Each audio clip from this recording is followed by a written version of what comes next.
صباح الفل عليكم. اكلة النهارده بقى يا جماعه اكبر دليل على ان الواحد مش محتاج فلوس كتير عشان يتبسط ويستمخ كده من الاكل، والاكله دي كتير منكم ما يعرفهاش.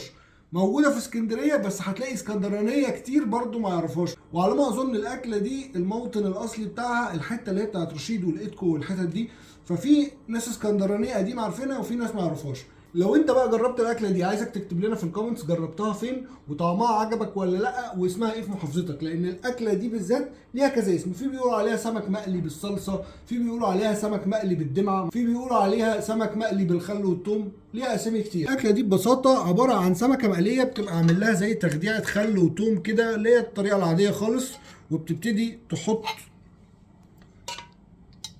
الصلصه طريقه بسيطه جدا، وبعدين تنزل بالسمكه بتاعتك فوقيها بالمنظر ده كده، وبعد كده تبتدي تنزل بالصلصه عليها بالمنظر ده.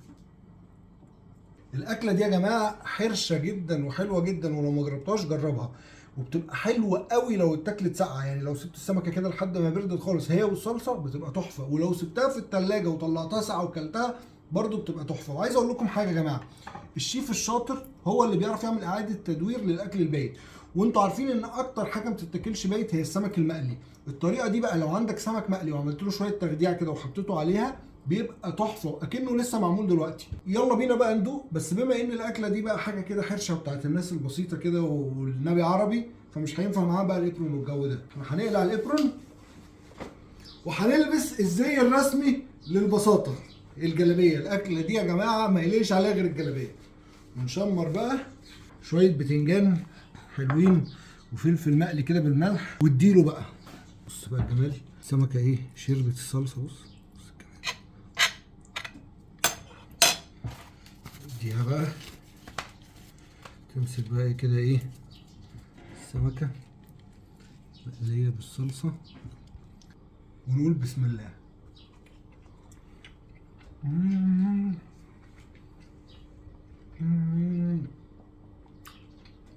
اكبر دليل ان المتعه دايما اقول لكم مش بالفلوس. الاكله دي كده انا لو قدامي دلوقتي والله استاكوزا مش عايزها، دي بالنسبه لي احلى من 100 استاكوزا.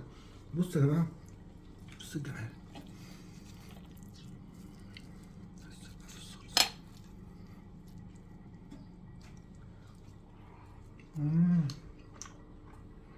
عارفين يا جماعه الاكله دي عبقريتها في ايه؟ عبقريتها ان المصريين دول فعلا من اقل حاجه بيعرفوا يبسطوا نفسهم. تخيل انت واحد مصري ما عندوش غير كده ايه سمكه مقليه وما عندوش رز ولا اي حاجه، هياكلها كده بالعيش؟ لا، بص، فيعمل لها شويه صلصه تخديعه كده بالخل والثوم، عشان تبقى بدل ما هي اكله ممله سمك مقلي وعيش كده، تبقى حاجه يعني بص تحفه. اكله حاجه كده يغمسها، يمسك هنا يبقى في حاجه ياكل بيها العيش، لكن سمك مقلي كده بس هياكله ازاي بالعيش؟ بص عملها اكله من حاجه بسيطه جدا. بص بقى ده الكومبو. تعمل ايه بقى؟ تاخد ايه حته سمك،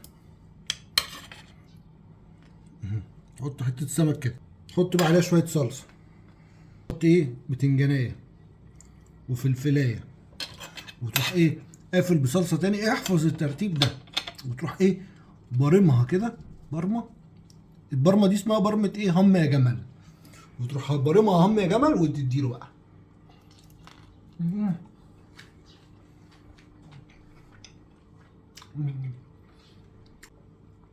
واحده هم يا جمل تاني، ولا تقول لي استاكوزا ولا جمبري ولا اللي بقى ايه. جلد طبعا بيبقى طري، ممكن يبقى احساس غريب على ناس بس انا بحبه.